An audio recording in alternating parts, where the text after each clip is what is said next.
Bismillahirrahmanirrahim. Assalamualaikum warahmatullahi wabarakatuh. Waalaikumsalam. Selamat siang Bapak dan Ibu sekalian. Pertama-tama kita panjatkan puji syukur kepada Tuhan Yang Maha Kuasa karena atas rahmatnya kita bisa berkumpul di sini, dan kedua kami ucapkan terima kasih atas undangannya dari AP3I, Asosiasi Perusahaan Pracetak dan Pelatihan Indonesia, yang mengundang kepada deputi sebetulnya, dan Ibu Deputi betul menegaskan kepada kami untuk bisa menyampaikan aspek-aspek yang terkait dengan pengelolaan limbah di kegiatan-kegiatan yang berkaitan dengan pracetak dan pelatihan, tentunya seperti itu.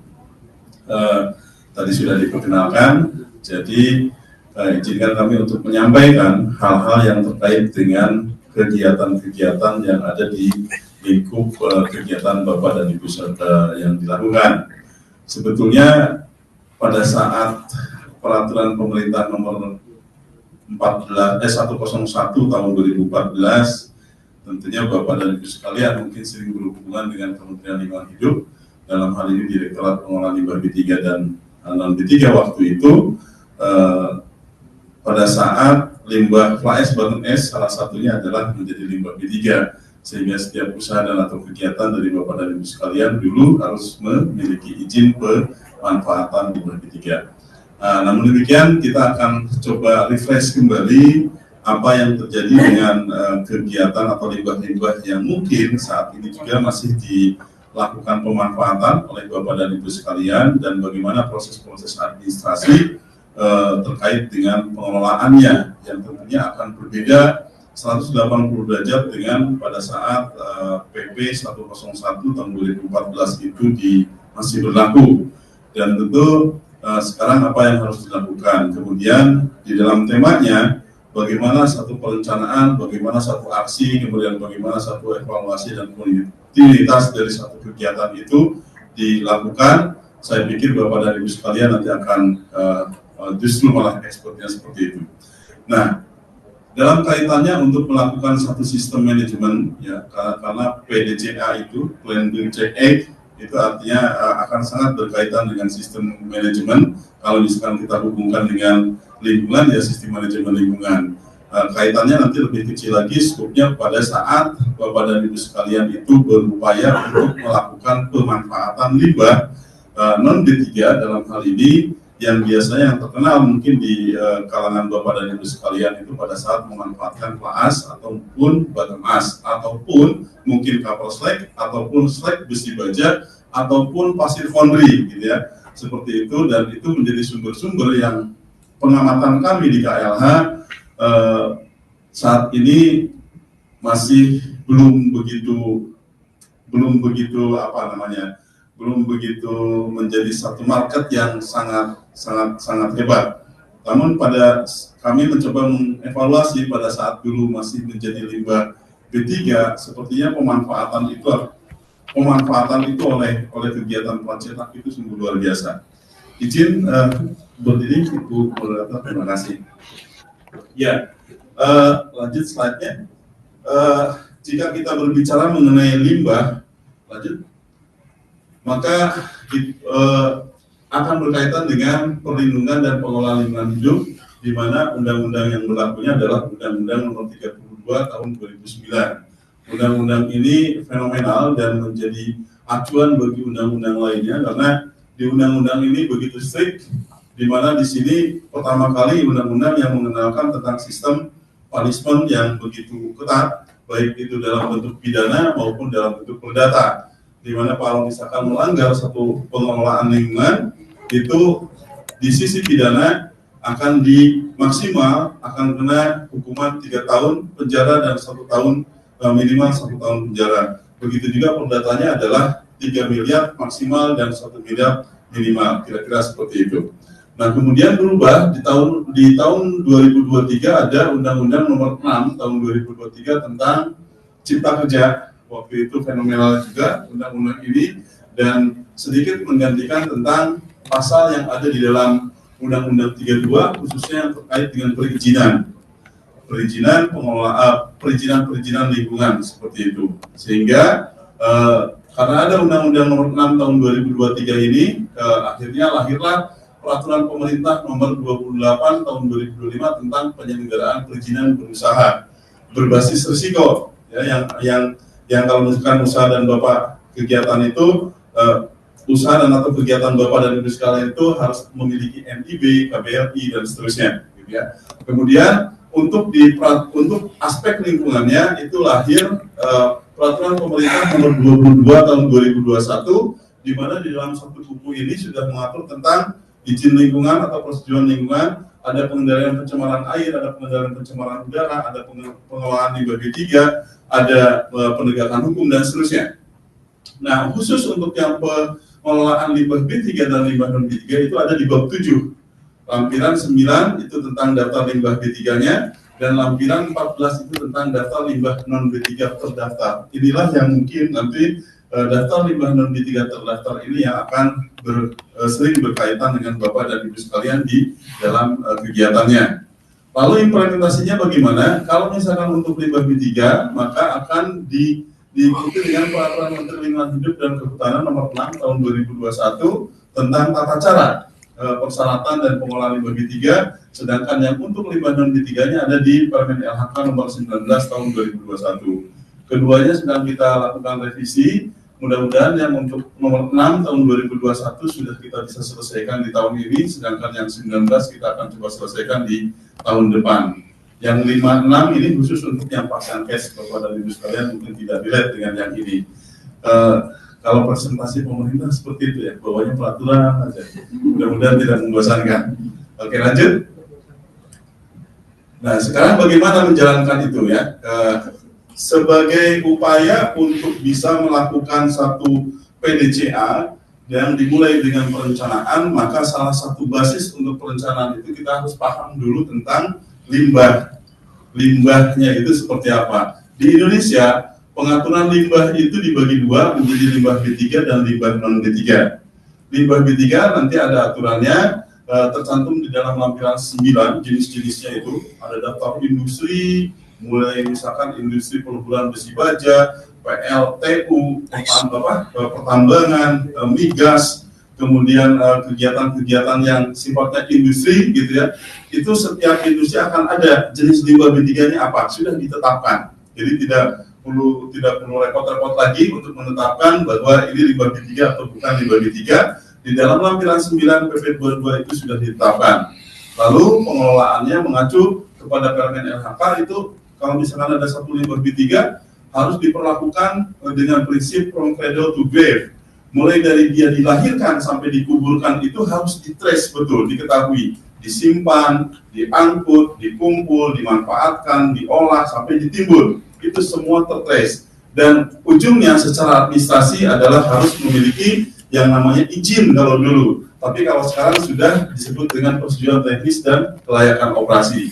Oke, kita tidak membahas limbah B3, namun demikian kami berharap sebetulnya melalui AP3 ini ada limbah-limbah B3 yang jumlahnya masif. Misalkan ya, tailing dari kegiatan industri pengolahan biji tembaga. Taruhlah saya katakan Freeport gitu ya di Papua, begitu besar, ukuran butirnya itu sudah pasir, bahkan yang ke arah hulu itu sudah pasir halus. Mungkin kalau misalkan kita berbicara ukuran butir akan menarik buat Bapak dan Ibu sekalian, bahwa ini bisa menjadi satu material konstruksi. Jumlahnya sangat besar, satu gunung yang begitu besarnya itu terhampar sekarang di namanya EDA, yang luas hamparan limbahnya itu adalah 230 km persegi. Bayangkan, hampir sepertiga Jakarta itu adalah tailing semua. Dan kami saat ini adalah di konten seperti itu. Kami yakin bahwa saat ini memang belum ada yang bisa memanfaatkan, tapi suatu saat nanti dengan teknologi tertentu atau dari kawan-kawan AP3I ada juga teknologi bisa memanfaatkan itu menjadi satu material yang sangat hebat. Saat ini terus dilakukan dan sedikit-sedikit PUPR sudah mencoba melakukan pemanfaatan itu menjadi satu subbase. Begitu juga sudah dilakukan bahwa tailing itu bisa untuk membentuk beton pracetak, dan hampir di seluruh timika Kota Timika yang ada di sana, di Kabupaten Mimika itu, beberapa pembangunan gedung, kemudian pembangunan jalan, jembatan sudah menggunakan material tersebut, material tailing. Ya, kita bicara yang paling besar adalah limbah non B3. Ada yang disebut sebagai limbah non B3 terdaftar. Terdaftar itu antara lain nanti ada di lampiran 14 peraturan 22 nomor 22 tahun 2021. Kodenya adalah dimulai dengan N. Kalau misalkan limbah B3 kodenya dimulai dengan A atau B. Tapi kalau yang limbah non B3 itu kodenya adalah N. Mulai dari 101 sampai 109. Apa saja jenis limbah B3-nya? Yang paling banyak adalah fly ash, bottom ash dari kegiatan PLTU. Yang kedua adalah kapal slag dari industri pengolahan biji atau konsentrat tembaga. Kemudian ada dari peleburan besi. Kalau dulu ada Krakatau Steel, ada Krakatau POSCO, dan seterusnya, itu adalah limbah slag yang menurut hemat kami ini bisa menjadi tantangan kawan-kawan yang bergerak di bidang konstruksi untuk bisa memanfaatkan itu.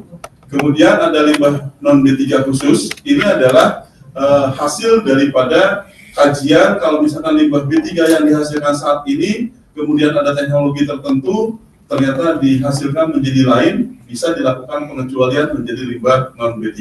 Lanjut. Ini basic untuk bisa mengetahui limbah B3 dan limbah non B3. Lalu bagaimana kalau misalkan limbah non B3 itu sudah dihasilkan, apa yang harus dilakukan? Aturannya adalah bahwa si penghasil limbah non B3 bisa melakukan pengurangan limbah non B3. Yang kedua, pada saat limbah non B3 yang sudah dihasilkan, maka karena jumlahnya biasanya besar, per satuan waktu itu disimpan dulu sambil melihat-lihat siapa nih yang akan mau melakukan pemanfaatan, atau misalkan sudah tidak ada yang mau melakukan pemanfaatan, pada akhirnya adalah ditimbun. Lalu nanti ngangkutnya seperti apa, perpindahan lintas batas pun bisa. Artinya bahwa limbah non B3 di Indonesia, jika Malaysia atau Singapura mau membutuhkan tentang fly ash, oke, datangkan ke saya, kita bisa ekspor di sana. Asal si negara penerimanya mau fly ash bottom ash itu untuk diterima. Tidak masalah, jumlahnya banyak di Indonesia dan belum bisa dimanfaatkan secara optimal. Lalu seluruh kegiatan-kegiatan yang terkait dengan pengolahan limbah non B3 tersebut wajib dilakukan pemantauan dan wajib dilakukan pelaporan kepada Kementerian Lingkungan Hidup. Seperti itu, ya. Mudah-mudahan kita kenal konsep limbah B3, limbah non B3-nya apa, lalu manajemennya seperti apa, mulai dari pengurangan sampai kepada pelaporan, itu bisa kita pahami terlebih dahulu. Bisnisnya adalah itu. Lanjut. Kemudian ini daftar limbahnya yang tadi kami sampaikan dari 101 sampai 109, ada slag besi baja. Nah, bercerita tentang limbah slag besi baja, kami sebetulnya di tahun 2000, sekitar tahun 2000, sebelum tahun 2014 ya, atau setelah 2014 saya lupa, begitu intens kami melakukan penelitian dengan Litbang PUPR. Karena jumlahnya sangat masif, di bagian barat itu dihasilkan sangat besar oleh Krakatau Steel sama Krakatau POSCO, sedangkan yang di Jawa Timur itu dihasilkan oleh pelebur-pelebur yang ada di Jawa Timur. Kemudian ada juga yang di Sumatera Utara, ada juga yang di Sulawesi, dan semuanya saat itu adalah dibuang. Akhirnya kami harus berpikir bahwa bagaimana nih membuka satu peluang pasar, bahwa slag itu bisa sebagai alternatif material agregat untuk jalan, untuk beton, dan seterusnya. Akhirnya kami sudah berdiskusi dan menetapkan satu penelitian bahwa slag dengan ukur tertentu itu bisa menjadi agregat material timbunan, apa ya namanya, kalau misalkan bahasa Indonesia saya lupa, tapi itu sebagai subbase jalan, itu bisa dilakukan. Dan PU sudah menetapkan itu, SNI-nya sudah ada, bahkan sampai kami dengan Dirjen Bina Marga menetapkan harga satuannya ada.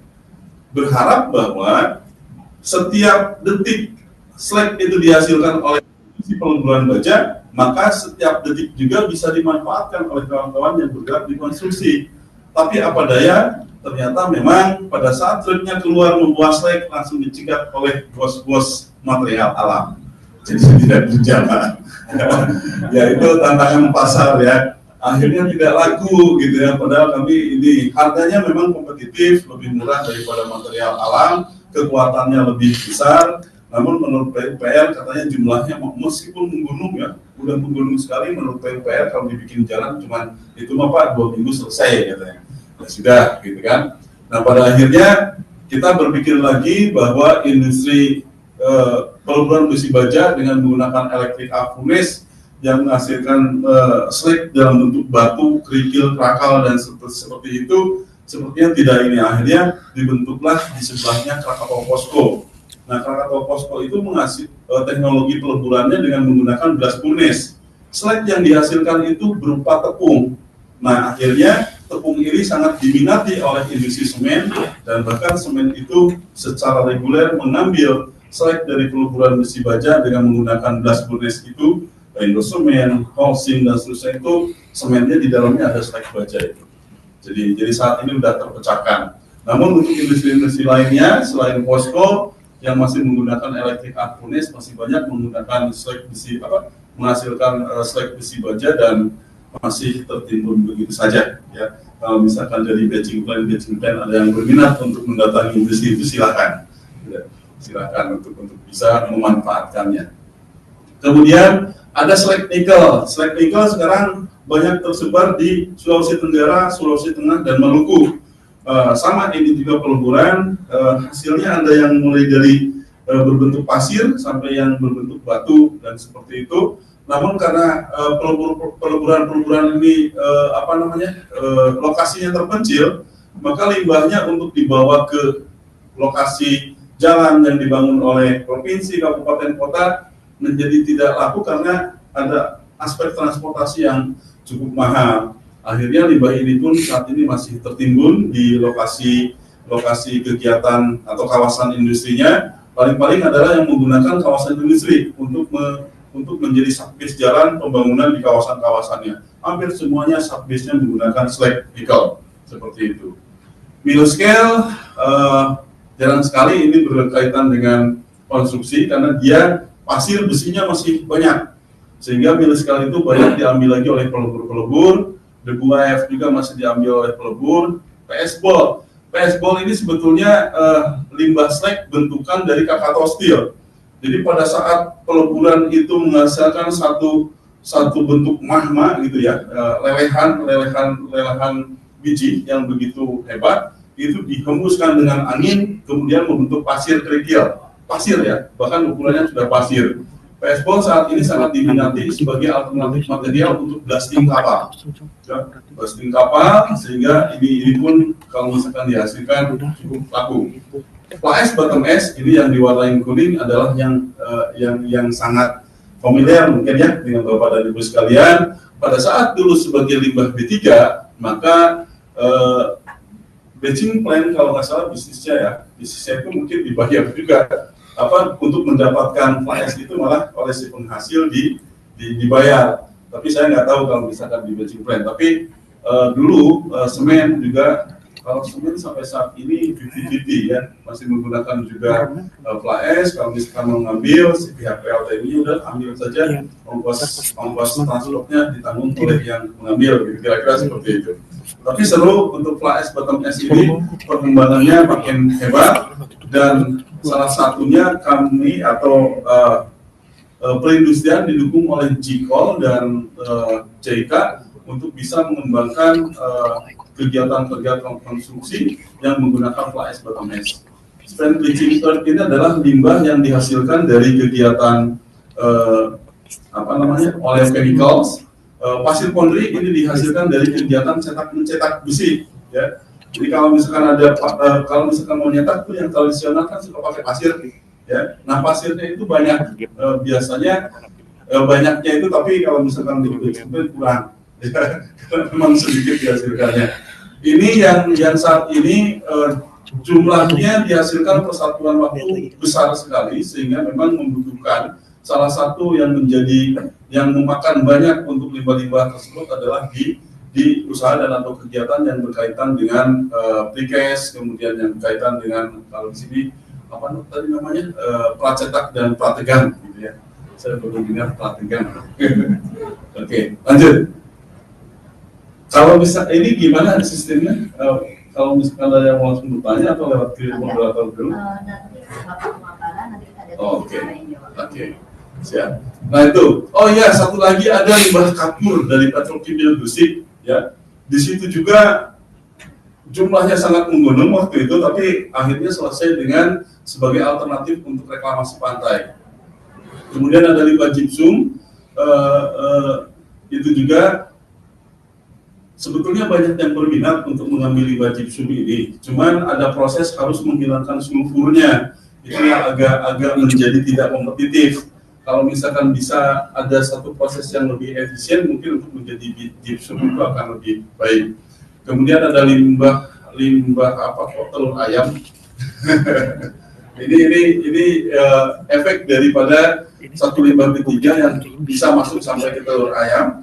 Kemudian ada limbah fly ash bottom ash dari PT RAPP, ada limbah fly ash dari PJB Python. Nah, yang paling banyak dicari itu yang PJB Python kalau nggak salah kalau Jawa Timur. Ya.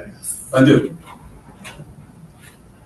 Prinsip dalam mengelola limbah non B3 tentunya kita dorong adalah pemanfaatan yang sebesar-besarnya, baik itu pemanfaatan internal maupun pemanfaatan eksternal.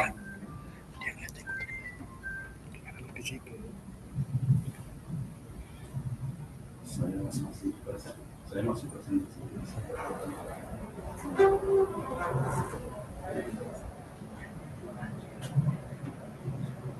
Bagaimana yang untuk ditimbulnya itu sekecil mungkin ya.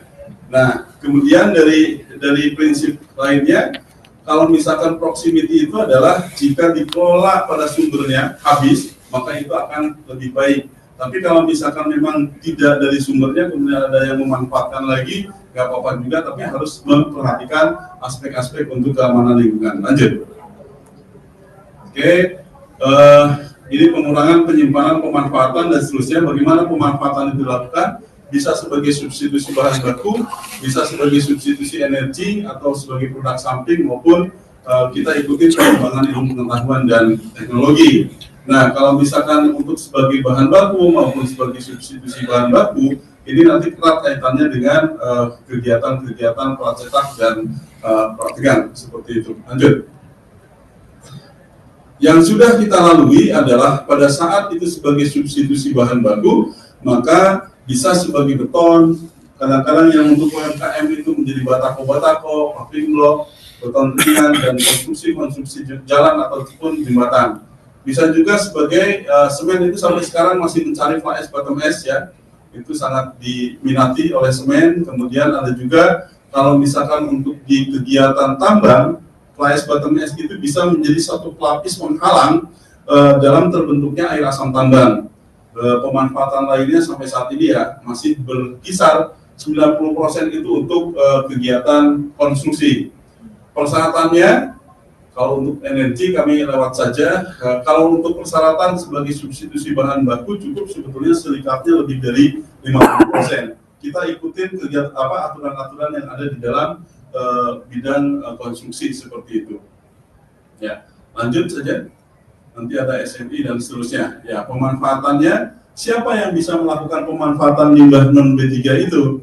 Yaitu pertama adalah penghasil. Kalau misalkan kita bicara fly ash bottom ash yang dihasilkan dari PLN, maka PLN ada hak untuk melakukan pemanfaatan. Tapi seberapa besar sih pemanfaatan yang dilakukan oleh PLN? Kecil sekali. Justru peluangnya adalah ada di Bapak dan Ibu sekalian untuk bisa memanfaatkan limbah fly ash bottom ash itu. Ya. Dilakukan oleh pemanfaat langsung limbah non B3. Nah, kalau misalkan dimanfaatkan oleh si PLTU-nya, dalam hal ini PLN mungkin dan lain-lain, itu maka si PLTU atau sebagai penghasil wajib membuat yang namanya dokumen rincian teknis, di mana di situ akan diatur dokumennya seperti apa. Begitu pula, misalkan Bapak dan Ibu sekalian akan memanfaatkan ini, maka membuatlah satu dokumen rincian teknisnya. Saya pikir sudah ada, karena pasti ahlinya ada. Teknisnya itu sudah Bapak lakukan, tinggal mengikuti alur daripada dokumen rincian teknis itu sendiri. Ya. Lanjut. Kemudian semuanya ada di dalam Permen LHK nomor 19 tahun 2021 kalau kita bicara limbah non B3, di mana untuk membuat satu dokumen rincian teknisnya itu adalah ada, kita menyebutkan tentang jenis, spesifikasi, kapasitas, dan koordinat fasilitas pemanfaatan. Ini diisi saja Kemudian standar produk nanti hasil cetakannya kan SNI rujukannya ada, standar yang ditetapkan ada, dan seterusnya.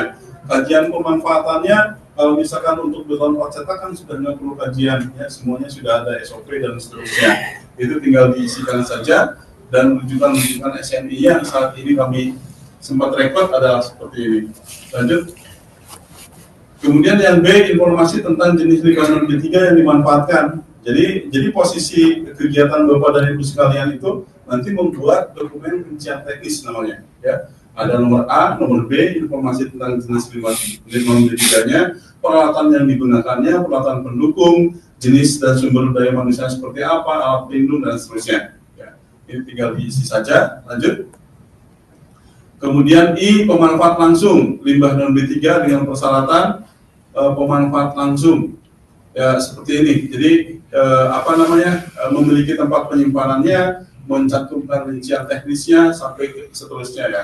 Biasanya TPS limbah non B3 kalau menggunakan memanfaatkan PLAS ya tinggal pakai silo, ya, dan seterusnya. Jarang yang memang ditaburkan begitu. Lanjut. Oke, nanti ada menguraikan satu proses mulai dari ini kan persiapan bahan bakunya seperti apa, proses pengadukan dan seterusnya, ya. Jadi teknisnya saja. Lanjut. Kemudian ini juga sama, nanti format pelaporannya seperti apa, ya. Jenis limbah B3, non B3, terus pengelolaan dilakukan sendiri, tapi ini lebih cenderung yang oleh si penghasil. Lanjut. Ya. Dan ini juga kalau misalkan pemanfaatan limbah B3 sebagai bahan baku pembuatan beton pracetak juga bisa diuraikan satu-satu. Nah, tapi prinsip-prinsipnya adalah ada satu dokumen yang harus diisi oleh tentunya kegiatan pracetak dan prategang untuk membuat satu dokumen rincian teknis. Siapa yang membuatnya? Bapak dan Ibu sekalian.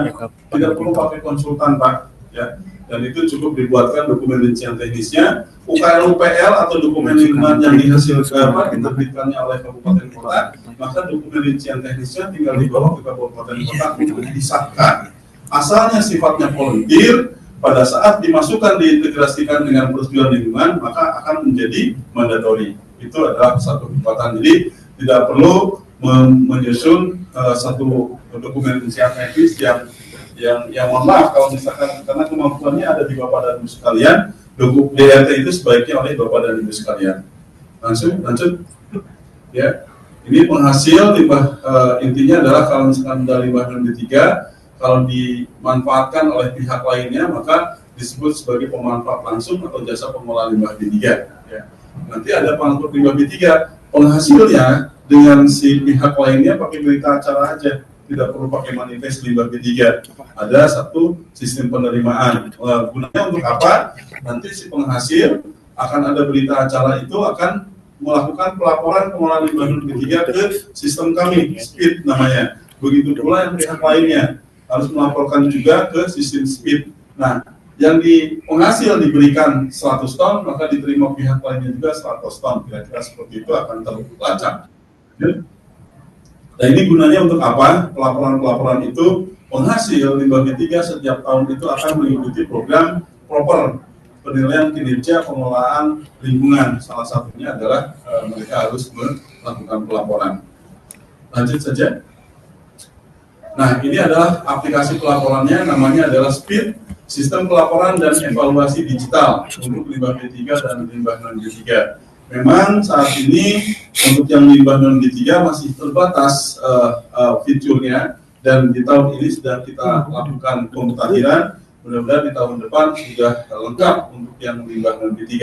Bukan berarti tahun depan baru melaporkan, tahun ini pun masih sudah bisa melakukan pelaporan tentang pengelolaan limbah non B3. Lanjut. Ya. Pelaporannya seperti ini nanti tampilannya, ya, untuk yang limbah non B3.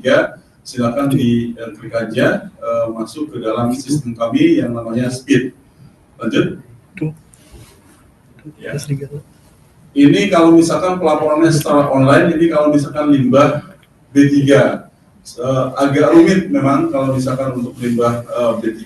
Namun untuk limbah non B3 itu tidak perlu ada yang namanya manifest, tapi cukup dengan berita acara saja. Dan pada saat sudah melaporkan, jangan lupa ada namanya TTE, tanda terima elektronik. Ini penting sekali. Ya, lanjut. Nah, ini karena temanya adalah PDCA, ya. Tentunya PDCA bagi Bapak dan Ibu sekalian ini sudah familiar sekali. Bagaimana melakukan satu perencanaan di mana tahap ini berfokus pada strategi, legalitas, dan seterusnya.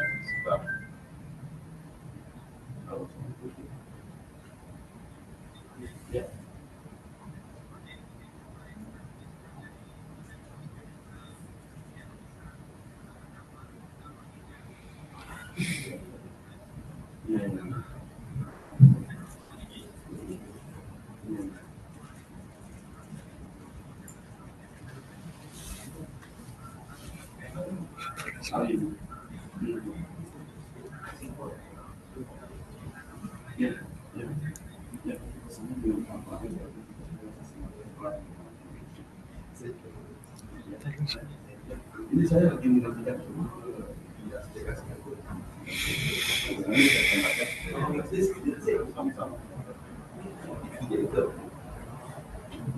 Mohon maaf, urgent.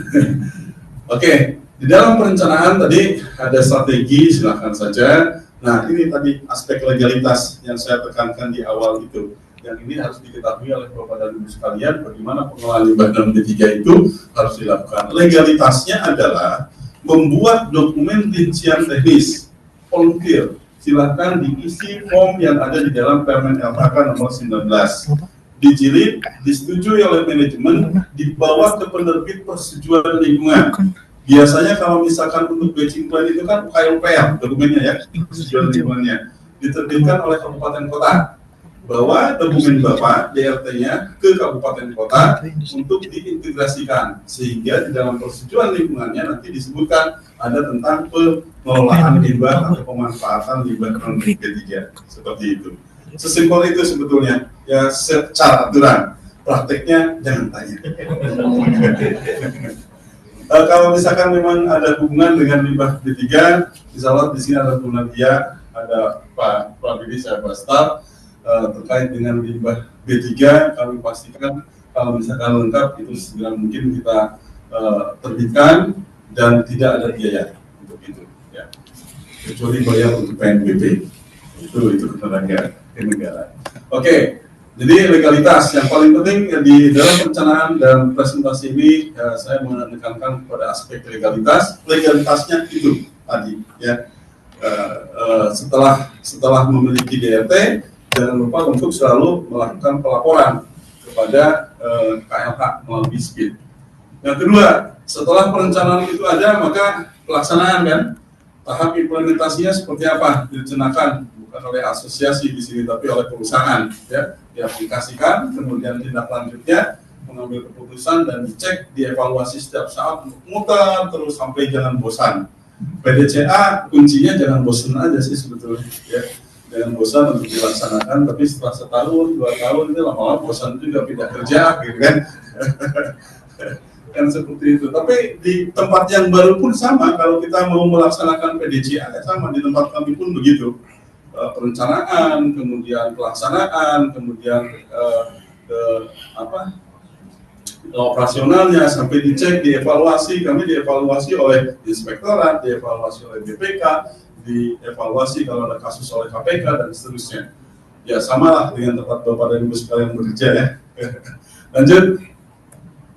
Ya, perencanaan, mengidentifikasi legalitas, regulasi, insya Allah tadi sudah kami sampaikan, nanti kita bisa diskusi. Kemudian reformulasinya, kalau misalkan kita memanfaatkan limbah non D3, misalkan faba dan slag itu seperti apa? Apakah bisa faba itu bisa mencapai pelaku produk dengan kekerasan 200 K, 250 atau K300 dan seterusnya. Jadi, kalaupun itu tetap melakukan sebagian mensubstitusi materialnya, tetap harus menjadikan produknya. Saya pikir itu. Kemudian dituangkan dalam satu SOP. Biasanya memang kami dalam hal pemanfaatan limbah B3 untuk limbah B3 ya, selalu kita minta SOP. Bagaimana SOP itu dibuat dan disusun serta dilaksanakan dengan baik. Kemudian penyusunan target indikator. Ini minimal ya. ABCD ini minimal. Selebihnya bisa kita create sebetulnya apa yang kurang. Zaman sekarang kan paling cepat kita masukin AI aja dulu ya, minimalnya kita dapat, tapi untuk ada sentuhan manusianya ini bisa di breakdown lagi. Lanjut. Kemudian dilaksanakan bisa dengan uji coba dulu. Kalau misalkan pemerintah kami ya waktu sebelumnya itu selalu melibatkan PUPR, mereka punya alokasi budget untuk Litbang dan kami libatkan mereka, dan kami sudah tidak ragu lagi kalau misalkan fly ash bottom ash itu bisa sebagai alternatif untuk material di plat cetak dan plat pegang, maupun ke sebagian untuk bisa menjadi alternatif material di semen. Dan itu sudah tidak diragukan lagi. Cuman tinggal komposisinya saja ya, dan apa yang akan produk apa yang akan dihasilkan. Kemudian bagaimana menyimpannya, pasti kalau fly ash selalu ada investasi tentang silo, tapi kalau misalkan slag bisa seperti material agregat menggunung yang saya sering lihat juga di batching plant itu banyak agregat yang menggunung seperti itu. Kemudian lain-lain pencatatan volume, kemudian jangan lupa juga seperti ini, asosiasi memfasilitasi adanya edukasi, adanya pelatihan, ini sudah salah satu dari pelaksanaan. Lanjut. Kemudian bagaimana kita melakukan pemantauan evaluasinya? Uji mutu beton tetap harus dilakukan. Audit lingkungan, auditnya mungkin kalau misalkan di lingkupnya batching plant sederhana saja, pada saat itu akan terkait dengan satu, udara ambien untuk audit lingkungan ya. Kemudian dua, pengendalian air buangan ya. Kemudian ketiga, kalau misalkan menggunakan limbah non B3 yaitu efeknya apa? Biasanya akan terjadi debu pada saat dia mixing ya. Pada saat mixing di situ gitu ya. Seperti itu sering. Nah, di situ bisa dipasang alat-alat pengendalian pencemaran. Lanjut. Lalu aksinya kalau bisa distandarisasi, dan kami selalu minta standarisasi, kemudian koreksi, modifikasi itu sebagai bahan tindak lanjut, kemudian sertifikasi bila perlu kerjasama. Nah, untuk terkait dengan kerjasama, biasanya kami minggu depan kami akan diskusi dengan kawan-kawan di PLTU, khususnya PLN, bagaimana sebetulnya limbah fly ash ini bisa dimanfaatkan sebesar-besarnya. Mereka selalu mengatakan, Pak, kami sudah memanfaatkan, tapi saya lihat di belakang masih banyak gitu ya. Nah, nanti mungkin kita bisa tukar pendapat. Selama ini kalau misalkan batching plant mengambil fly ash dari PLN itu B2B-nya seperti apa sih, kami juga ingin paham. Nanti kami akan coba sampaikan ke kawan-kawan PLTU seperti apa. Ya. Lanjut. Saya pikir itu ya, terima kasih, membosankan, tapi kita bisa mendiskusikan hal-hal terkait dengan pengelolaan limbah non B3 dengan Bapak dan Ibu sekalian, untuk kami juga bisa mendapatkan masukan dari sisi B2B-nya, sehingga kita bisa tetapkan kebijakan yang lebih operasional lagi. Lebih kurangnya terima kasih, mohon maaf kalau misalkan ada kata kurang berkenan. Wassalamualaikum warahmatullahi wabarakatuh dan selamat sore.